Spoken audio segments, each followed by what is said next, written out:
Hey, what's up you guys? It's Nigel here from the Music Rooms, and today we're taking a look at Smells Like Teen Spirit by Nirvana. This one's in grade 4 of the Trinity R&P syllabus, and this was one of my favourite songs growing up, so I can't wait to show you how to play it. Let's zoom in and see what's happening. Okay, so the first thing we're going to take a look at are the chords that are used in this song. Thankfully there's only 4, so there's not really a lot to learn. Now they're all power chords, and I'm not sure if we've done these before. We might have looked at them in some of the other tutorials, but I'll show you how to do them now just in case you don't know them. So they're really only 2 or 3 notes, depends what way you want to play them. So I'm going to show you the 2-note version first, and then I'll show you how to add in your 3rd note. So the very first chord is right here. This is an F5 chord. So to do that, what I'm doing is I'm putting my first finger on the E string, 1st fret. My 3rd finger is on the A string, 3rd fret. And all I'm really doing is playing those 2 notes together. Okay, so just that A and D string, nothing else. Whenever I'm playing that though, I kind of want to rock out. I want to be able to hit all the strings. So we have to be sort of clever with this index finger and make sure that it lies across the other strings and mutes them so that we can hit all of the strings when we strum. And we don't get like all the extra notes ringing out, because that doesn't sound very good. So anyways, that's our first chord. Our second chord, what we do is we move this down a string. And for this, we've got our first finger on the A string, 1st fret, and 3rd finger's over here on the D string, 3rd fret. So this is a B flat 5 chord. Same thing, we just want to play the 2 notes that we have pressed down on the A and the D strings. So again, we have to do some clever positioning with this index finger to make sure it's muting the top string and it's muting the other strings. To get that top string muted, I'm not sure if you can see it, but I just have my index finger kind of just underneath the string, and the tip of my finger is just touching it. It's not on top of it and pressing it down, it's just kind of underneath it.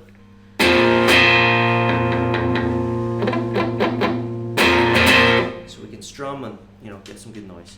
This next one that we're looking at, we have for this, we have an A flat 5.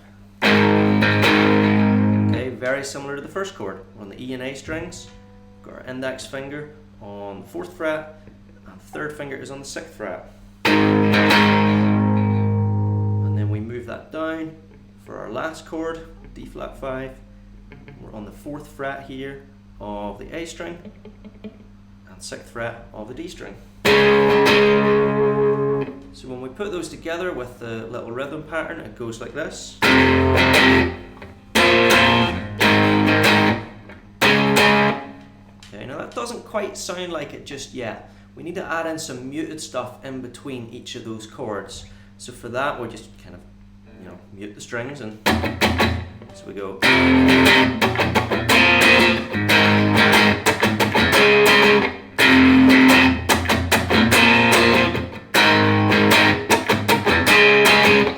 And that kind of gives us our rhythm going on there for that.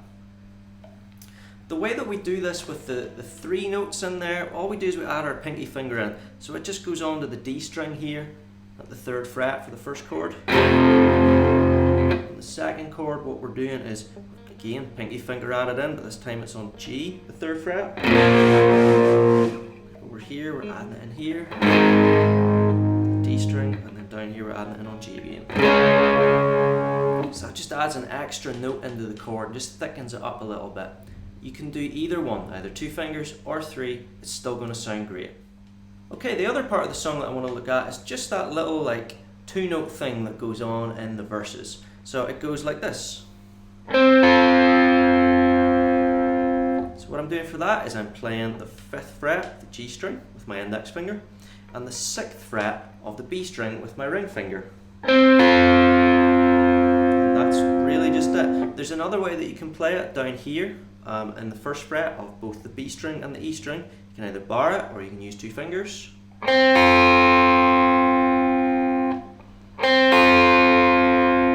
that's pretty much it. Again, this gets used in the pre-chorus. It just gets played a little bit more back and forth like this.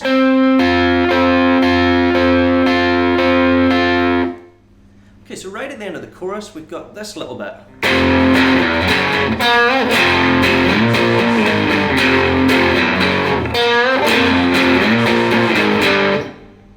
Okay, Now this is pretty much all the same chord, just been moved about. We start here with our F5. So I'm going, and I'm just moving it up one fret.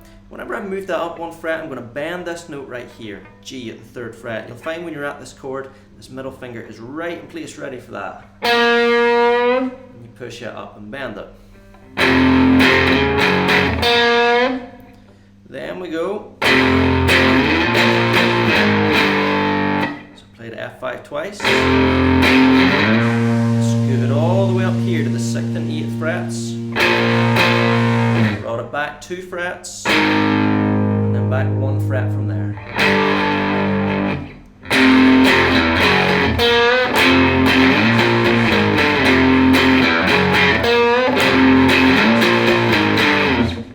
Okay, let's take a look at all of those parts in the song to give it some context.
Okay, there we have it. We've looked at a couple of parts for Smells Like Teen Spirit, and hopefully you're well on your way to learning the full song. Stay tuned for the next video.